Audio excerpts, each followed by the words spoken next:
할렐루야. 오늘도 거룩한 성일을 맞이하여서 주님 앞에 나오신 사랑하는 은혜드림 교회 성도님들에게 하나님의 놀라운 은총과 축복이 함께 하시기를 축원합니다. 우리 옆에 있는 분들과 인사 나누시겠습니다. 사랑하고 축복합니다. 인사 나누실까요? 네, 한 번 더 인사 나누도록 하겠습니다. 한 해 정말 수고 많으셨습니다. 이렇게 인사 나누시겠습니다. 한 해 정말 수고 많으셨습니다. 네, 오늘은 2021년을 닫는 마지막 주일 예배입니다. 오늘 저는 항상 물어야 할 두 가지 질문이라는 제목을 가지고 하나님 말씀 전가하도록 하겠습니다. 오늘 영상으로 오늘도 말씀을 전하게 되었는데요. 영상이기 때문에 여러분들과 소통하기 위해서 최대한 쉽게 말씀을 접근하도록 하겠습니다. 오늘은 여러분들에게 주어진 그리고 저에게 주어진 2021년을 되돌아보면서 우리가 항상 해야 될 질문 두 가지를 마음속에 생각해 보면서 지나온 한 해를 우리가 잘 살아왔는지에 대한 회고를 해보는 시간들을 가졌으면 좋겠습니다. 첫 번째 질문은 하나님을 사랑하기에 나를 놓은 적이 있는가? 라는 질문입니다. 우리 다 같이 한번 읽어볼까요? 시작! 하나님을 사랑하기 위해 나를 놓은 적이 있는가? 네, 우리가 하나님을 믿는 사람이라면 항상 이 질문에 대한 대답을 해야 한다고 생각합니다. 내가 하나님을 사랑하는 사람들이죠. 내가 하나님을 사랑하는 사람이라면 하나님 사랑하기 위하여서 나를 놓은 적이 있는가? 라는 질문입니다. 오늘 본문에 보면 예수님께 사람들이 묻죠. 어떤 계명이 가장 큰 계명입니까? 라고 질문했을 때에 예수님께서 우리가 잘 알고 있는 대답을 해주고 계십니다. 37절의 말씀인데요. 37절의 말씀을 다 같이 한번 읽어보도록 하겠습니다. 시작! 예수님께서 그에게 대답하셨습니다. 내 모든 마음과 모든 목숨과 모든 정성을 다해서 내 하나님을 사랑하여라. 아멘. 네. 하나님을 사랑하는 것이 가장 큰 계명이다. 네, 당연한 이야기죠. 하나님을 사랑하는 것이 가장 큰 계명이라고 말씀해 주셨습니다. 그런데 여러분, 우리가 하나님을 믿는 믿음의 생활을 하고 있는 우리들의 모습 가운데 하나님을 진심으로 사랑하는 것이 쉬운 일일까요? 하나님을 사랑해라. 네, 말은 쉬운데 하나님을 사랑하기 위하여서 우리가 감내해야 될 일들을 생각해 보면 그렇게 쉬운 일이 아니라는 것을 우리가 알 수 있습니다. 그러나 여러분, 참된 신앙인들은 하나님을 사랑하기 위하여서 자신의 것을 굉장히 많이 놓은 것을 우리가 볼 수 있지 않습니까? 여러분, 사도 바울 한번 생각해 보시죠. 사도 바울은 주님의 일을 열심히 했습니다. 때로는 핍박도 받았지만 많은 열매를 맺은 적도 있었습니다. 특히 에베소 교회는 그에게 큰 열매였고 그 에베소 교회라는 사역지는 그에게 기쁨을 주는 사역지였던 것입니다. 교인들이 사도 바울을 매우 사랑해 주었고 그렇기 때문에 사도 바울이 아마 에베소에 머물러 있으면 굉장히 편안한 목회를 할 수 있었을 것입니다. 그런데 하나님께서 어느 날 사도 바울에게 찾아오셨습니다. 그리고 예루살렘으로 갈 것을 하나님이 명령해 주셨던 것입니다. 그런데 하나님께서 예루살렘으로 가게 되면 자신에게 어떤 일이 벌어질지에 대한 환상을 하나님은 보여주셨던 것이죠. 그 환상이 뭐냐? 예루살렘에 가게 되면 환난과 핍박이 있을 것이라는 환상을 사도 바울이 보게 되었던 것입니다. 자, 그때 사도 바울의 마음속에 고뇌가 없었을까요?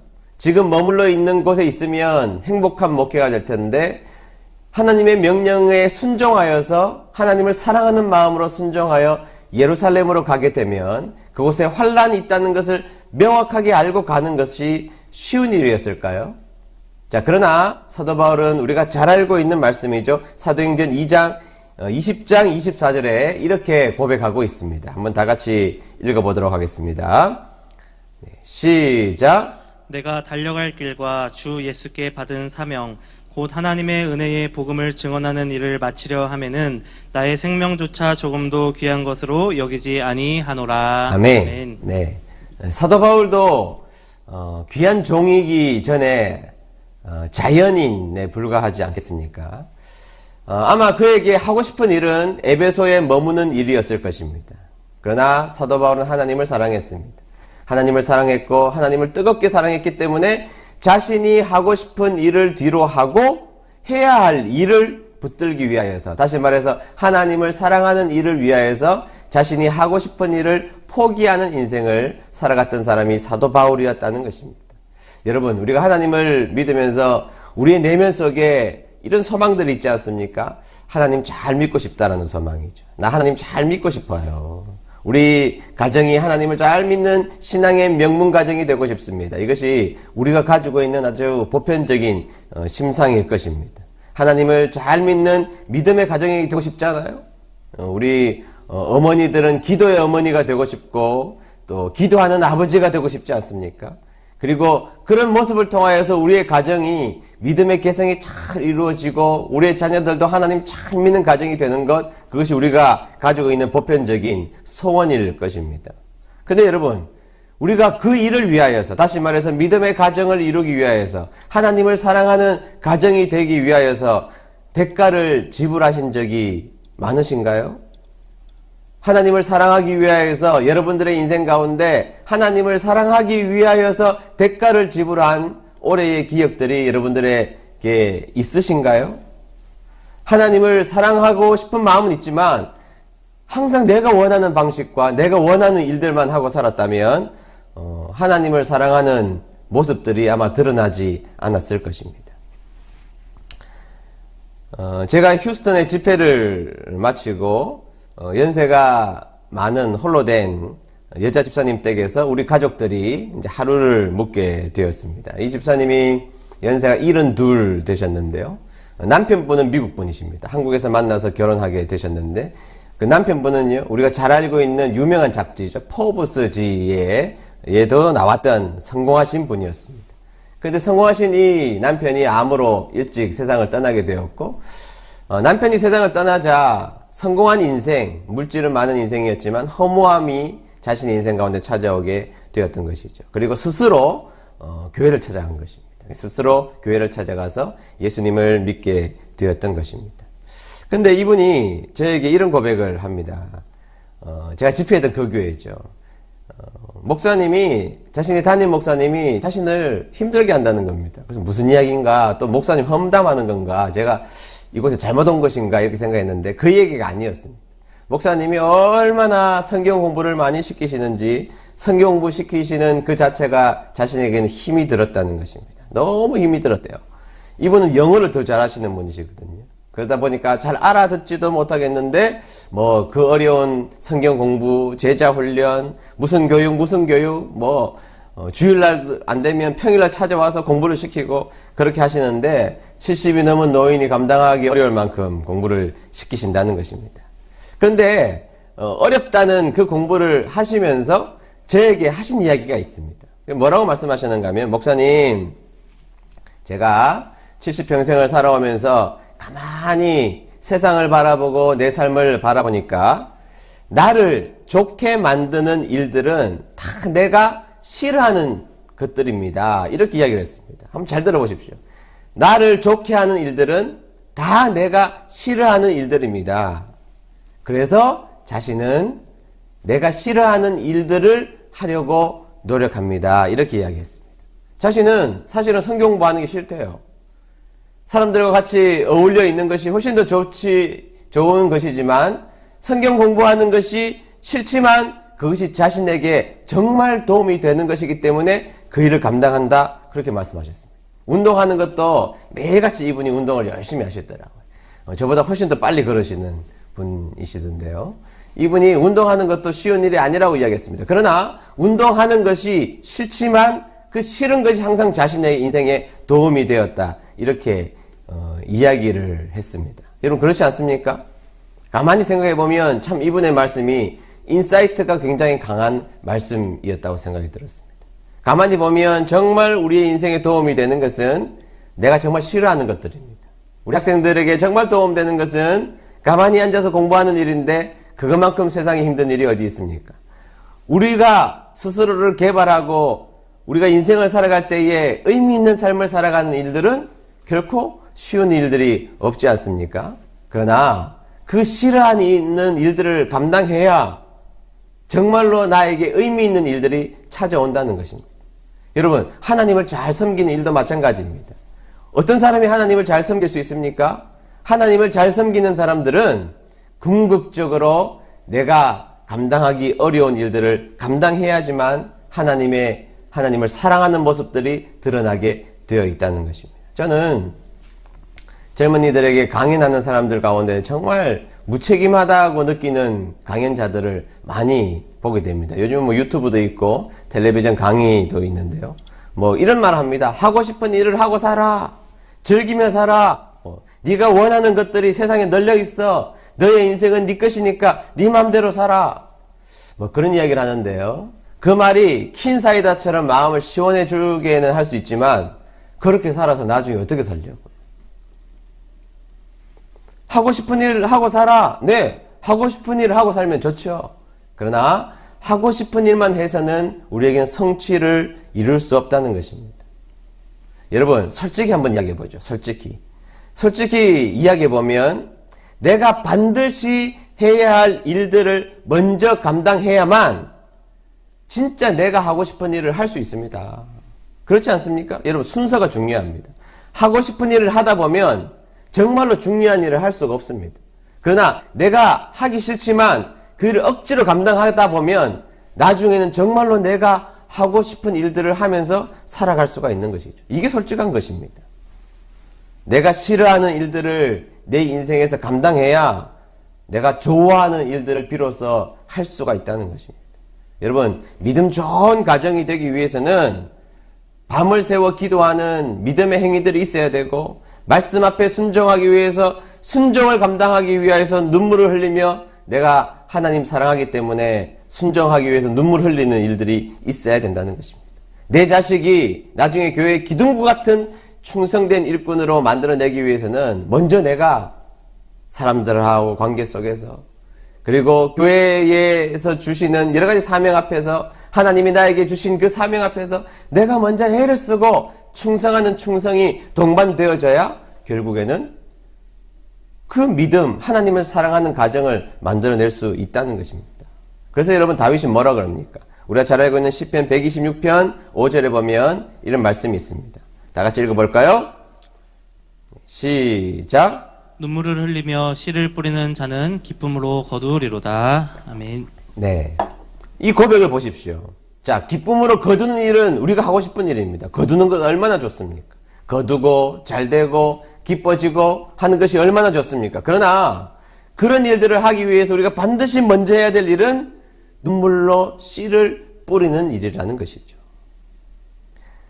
이 코로나 시대를 겪으면서 올 한 해에 우리가 이제 말씀을 가까이 하자고 이렇게 항상 이야기해 왔지 않습니까? 그래서 성경 통독으로부터 해서 뭐 트리플 크라운 여러 가지 일들을 했더니, 제가 학생 때부터 지도했던 우리 젊은 집사님 한 명이 저에게 이제 투정어린 소리를 한번 하더라고요. 목사님은 우리가 노는 꼴을 못 봐요. 뭐 이렇게 이야기했습니다. 네, 그래서 내가 그래 못 본다. 제가 그렇게 이야기한 적이 있습니다. 여러분, 우리가 하나님을 사랑한다는 것, 그리고 하나님을 기쁘시게 한다는 것 쉬운 일이 아닙니다.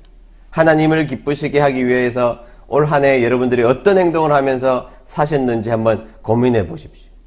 하나님을 기쁘시게 하기 위해서, 내가 하나님 사랑하기 때문에 내가 한 일이 무엇인지를 한번 고민해 보시는 귀한 시간들이 되시고, 하나님을 사랑하기 때문에 여러분들을 놓을 수 있는 귀한 주님의 종도 되시기를 주의 이름으로 축복합니다. 두 번째는 우리가 서로를 사랑하기 위하여서 나를 놓은 적이 있는가라는 질문입니다. 우리 다 같이 한번 읽어볼까요? 시작. 우리가 서로를 사랑하기 위해 나를 놓은 적이 있는가? 네, 오늘 본문을 보겠습니다. 39절을 볼까요? 39절 다 같이 읽습니다. 시작. 두 번째 계명은 내 이웃을 내 자신처럼 사랑하여라인데 이것도 첫째 계명과 똑같이 중요하다. 아멘. 아멘. 자, 여기에서 뭐라 그럽니까? 내 이웃을 내 자신처럼 사랑하여라인데 이것도 첫 번째 계명과 동일한 권위를 가지고 있다. 이렇게 설명하고 있다는 것입니다. 자, 이웃 사랑이 하나님 사랑과 그 권위가 같다. 이렇게 설명하고 있다는 것입니다. 여러분, 세상의 가치관은요, 자신을 위해서, 그리고 자기의 가족을 위한 삶이 대부분의 삶이죠. 네, 그런 삶을 위해서 삽니다. 그런데 여러분, 남을 위한 삶이 세상에 있습니까? 그러나 여러분, 하나님을 믿는 사람이라면 우리는 이 질문 앞에 다시 한 번 더 설 필요가 있습니다. 우리가 하나님을 사랑하면 그 사랑의 방식과 내용과 그것을 성취하기 위해서 애를 써야 됩니다. 그런데 그 한 가지만 가지고 되지 않습니다. 이웃을 위하여서 우리가 헌신하고 나를 내려놓는 자리에 서야 한다는 것이죠. 우리가 그동안 보스 프로젝트를 왜 했습니까? 네, 은혜 꿈 제보가 연기되긴 했지만 또 할 겁니다. 자, 왜 해야 합니까? 그들에게도 크리스마스를 왜 했습니까? 네, 이웃을 사랑하는 것으로 하나님을 사랑하는 방식으로 이웃을 사랑하는 것으로 하나님을 사랑하는 것을 우리는 보여줄 수 있기 때문이라는 것입니다.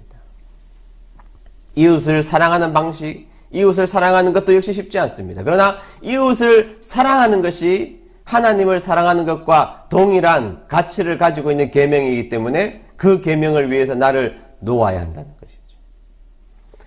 제가 이번에 기말고사 채점을 하는데요. 제가 낸 문제 가운데 이런 문제가 있었습니다. 자신이 하고 싶은 목회를 기술하라는 내용이 있었습니다. 자, 목회자가 되는 사람들이니까 자신이 목회자가 되면 자신의 목회를 기술해봐라. 자신이 하고 싶은 목회를 기술해봐라. 이렇게 문제를 냈는데요. 한 학생이 재밌는 답을 적어 놓았더군요. 이렇게 적어 놨습니다. 자신이 담임 목사가 되면 매년 10월에 교인들에게 10의 2조를 드리게 하겠다는 겁니다. 10의 1조도 드리기 힘든데 10월 달에 되면 10의 2조를 드리게 하겠다. 그리고 이렇게 적어 놨습니다. 그리고 그것을 주위 이웃을 위해 사용하게 하겠다. 나의 주머니에서 남의 주머니로 넘어가게 하는 삶을 살게 하겠다. 이렇게 답안을 적어 놓았습니다. 제가 그걸 딱 있는데, 이야, 요즘에 젊은 사역자 가운데 이렇게 좋은 배짱이 있을까? 한편으로는, 아유, 담임 목회를 안 하니까 이런 답을 쓸 수 있지 생각이 들지만, 그러나 그런 배짱이 저는 너무 멋져 보였던 것이죠. 남을 위해서 교인들에게 10의 2조를 드리라고 요청할 수 있는 사역자, 그리고 그것을 남의 주머니에 옮겨 넣을 수 있는 그런 사역자라면 참 좋은 사역자라는 생각이 들었습니다. 그래서 제가 보지도 않고 40점 만점, 100점이었거든요. 40점 만점을 제가 줬습니다. 여러분, 신앙인은 어떤 사람입니까? 네, 이웃만 사랑합니까? 네, 주님의 명령은 원수까지 사랑해야 된다. 이렇게 우리에게 말씀해 주고 있지 않습니까? 참 우리가 살다 보면 못난 모습이 뭐냐 하면 100가지 은혜를 받아놓고 상처 하나로 마음이 갈라진다고요. 이웃에 대한 마음도 마찬가지입니다. 하나님 앞에 받은 사랑 100가지 1000가지가 넘는데 그 이웃에 대한 한 가지 마음이 삐뚤어지면 그것 때문에 모든 것을 갈라놓는 것이 우리들의 모습이지 않습니까? 우리가 사랑해야 될 100가지 이유가 있어도 한 가지 마음의 거리낌 때문에 이웃사랑을 포기하는 것이 우리들의 모습일 수가 있습니다. 그래서 여러분, 우리가 이 연말에 반드시 물어봐야 될 질문 한 가지가 있다면 이웃을 사랑하려고 했는가라는 것입니다. 여러분, 이웃을 사랑하기 위해서 무엇인가 했습니까? 여러분, 이웃이 누구죠? 이웃은요, 가족들도 이웃입니다. 나 말고 모든 사람들은 다 이웃입니다. 남편도 이웃이고, 사실은 자식도 이웃이고, 상대적으로 자식은 쉽죠. 그러나 여러분, 그 외에 또 다른 사람들도 역시 나를 제외한 모든 사람들은 이웃입니다. 이 연말에 물어봐야 될 질문 하나가 있다면 이웃을 위하여서 내 자신을 놓은 적이 있는가? 이 질문 앞에 다시 한 번 더 서봐야 한다는 것입니다. 여러분, 베드로전서 4장 8절 잘 아시는 말씀인데요. 한번 읽어보겠습니다. 다 같이 시작. 무엇보다도 서로를 깊이 사랑하십시오. 사랑은 다른 사람의 허물과 죄를 덮어줍니다. 아멘. 자, 여러분, 이 말씀 잘 알고 있는 말씀이죠. 근데 여러분, 이 말씀에 대한 깊은 묵상을 해보셨나요? 이 말은 그냥 사랑의 힘을 이야기하는 것일까요? 사랑은 모든 허다한 죄와 허물을 덮는 힘이 있다. 그런 진술일까요? 저는 그렇다고 생각하지 않습니다. 이 말씀은 사랑에 대한 대가를 이야기하는 겁니다. 대가를. 다른 사람의 허다한 죄와 다른 사람의 허다한 허물을 덮기 위해서는 깊은 사랑의 대가를 지불해야 한다. 그 얘기인 것이죠. 우리가 이웃을 사랑한다면서요. 사랑해야 한다면서요. 그러면 그 사람의 죄와 그 사람의 허물을 덮기 위할 만큼의 사랑을 감당해야 한다는 것입니다. 여러분, 많은 사랑이 필요한 것일수록 많은 대가가 지불되게 된다는 것입니다. 여러분, 요한복음 13장 34절 상반절 보실까요? 네, 제가 읽어보겠습니다. 새 계명을 너희에게 주노니 서로 사랑하라. 네. 하나님께서, 예수님께서 새로운 계명을 주신다 그렇게 말씀하셔놓고 서로 사랑해라 이렇게 말씀하십니다. 그런데 여러분, 그 전제가 있어요. 서로 사랑해. 뭐 그러면 사랑의 방법이 다르니까 나는 내가 원하는 방식으로 사랑할게 이렇게 말할 수 있잖아요.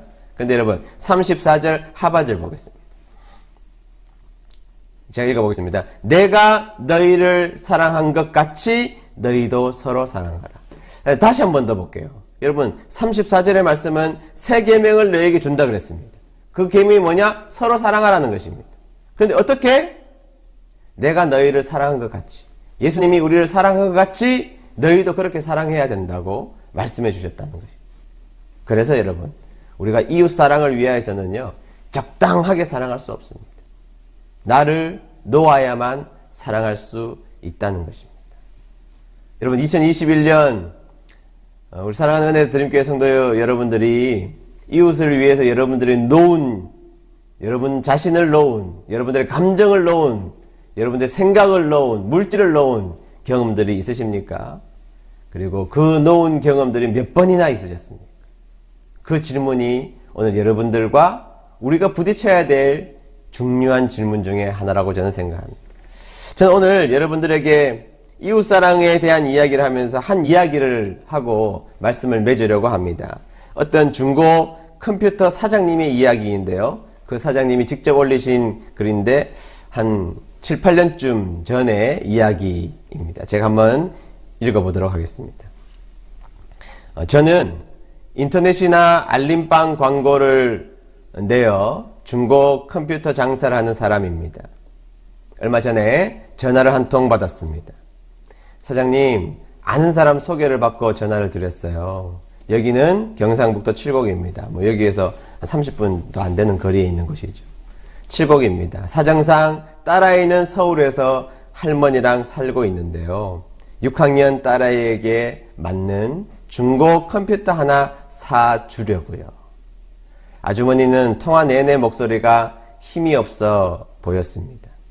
한 열흘쯤 지나서 쓸만한 중고가 생겨 그 아주머니가 말씀하신 그 집에, 서울집에 연락을 취했고 주소를 받아 도착하자 할머니 한 분이 손짓을 하시더군요. 그리고 컴퓨터를 들고 들어가서 설치를 하기 시작했습니다. 그러자 6학년 딸아이가 야, 컴퓨터다 하고 기뻐했습니다. 그리고 들어와서 컴퓨터를 구경했습니다. 그러자 할머니가 이야기를 이어가기 시작했습니다. 너 공부 열심히 잘하라고 엄마가 사온 거요. 학원 다녀와서 실컷 해. 어여 학원 갔다 와. 아이는 네 하고 기쁜 목소리로 후다닥 하고 집을 나갔습니다. 뭐 컴퓨터라는 것이 설치를 할 것이 없고 전원 연결하고 금방 집으로 나왔는데 정류장에 아까 그 6학년 딸 아이가 서 있는 것이었습니다. 제가 문을 열고 물었습니다. 어디로 가니? 아저씨가 태워줄게. 주저할 만도 한데 아까 컴퓨터를 갖다 놓은 아저씨라 그랬는지 하게 여기요 하면서 자신의 차에 탔습니다. 근데 한 10분쯤 갔을까요? 이 아이가 하계역에 도착하기도 전에 갑자기 화장실이 너무 급하다며 이야기를 했습니다. 내려달라고 이야기를 했습니다. 보니까 한 패스트푸드점 건물이 보이기에 차를 세워 주었습니다.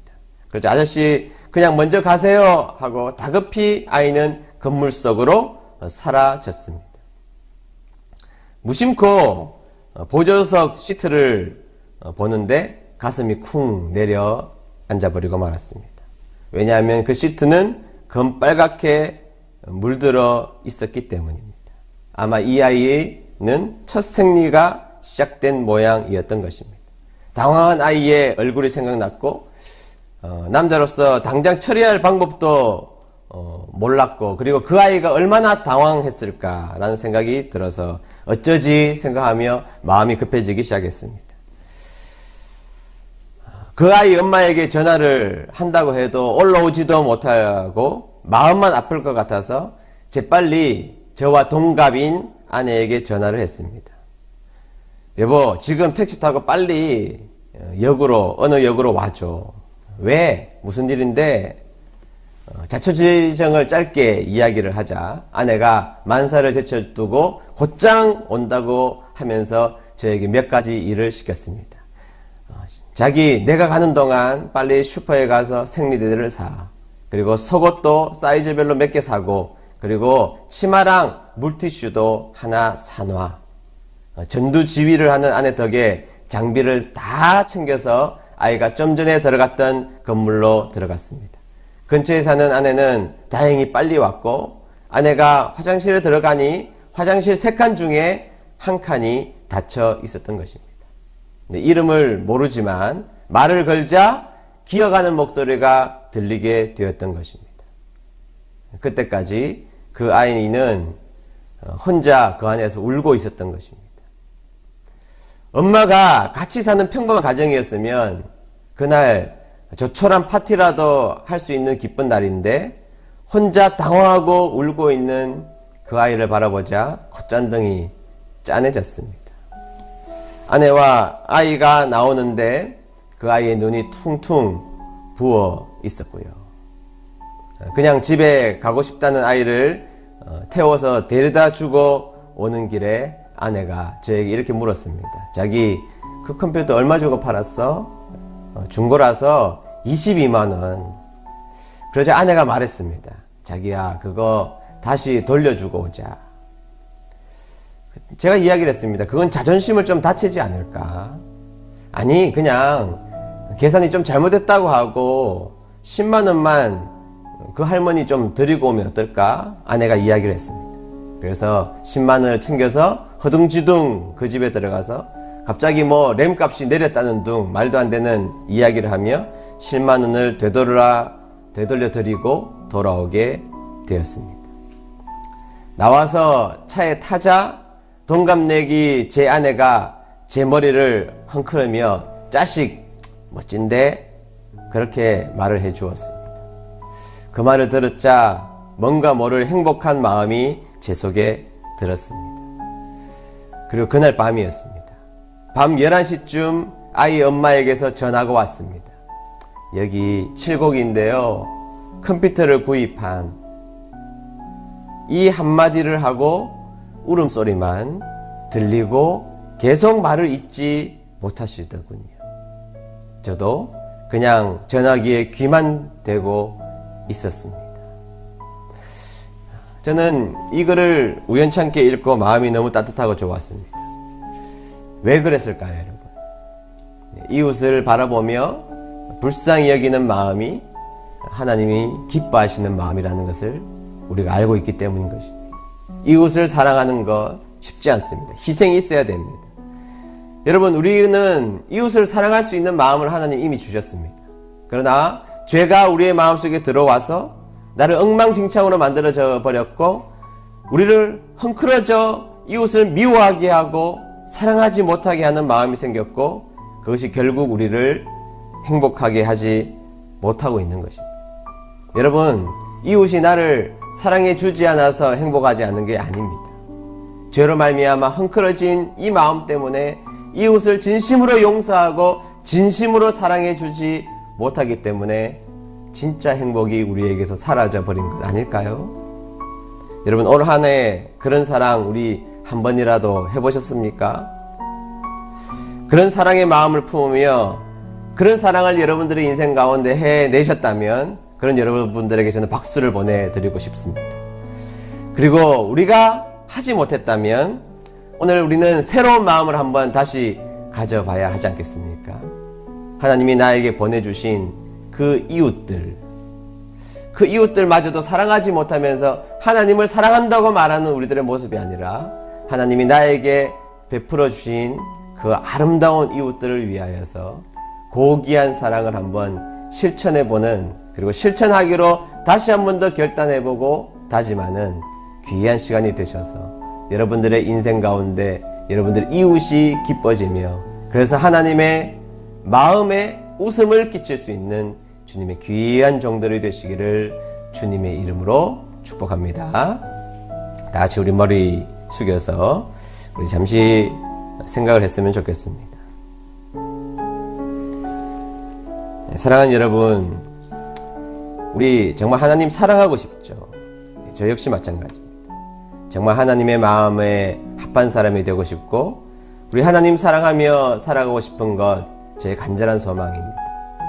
그러나 우리의 죄성 때문인지 우리의 게으름 때문인지 우리는 하나님을 위하여서 무엇인가 하는 것을 굉장히 부담스러워하기 시작했습니다.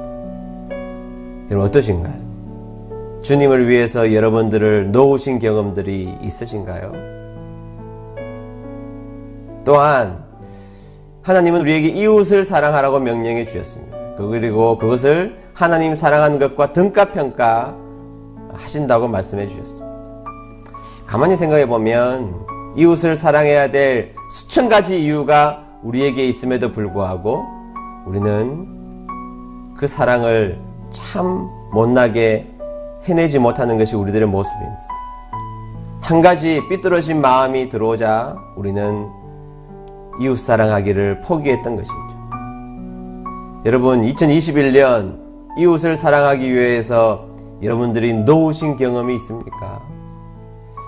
하나님은 그 마음을 기뻐하실 것입니다. 오늘 마음속으로 다 같이 기도하실 때 그런 마음을 가지고 기도하셨으면 좋겠습니다. 하나님, 제가 하나님 사랑하기 위해서 나를 놓을 수 있는 사람 되게 도와주십시오. 하나님, 내 이웃을 사랑하기 위하여서 나의 마음을 놓을 수 있는 귀한 사람이 되게 도와주십시오. 그래서 하나님 기뻐하는 사람으로 다시 한 번 더 거듭나는 주님의 귀한 백성들이 되게 도와주십시오. 그런 생각들을 하며 잠시 기도합니다.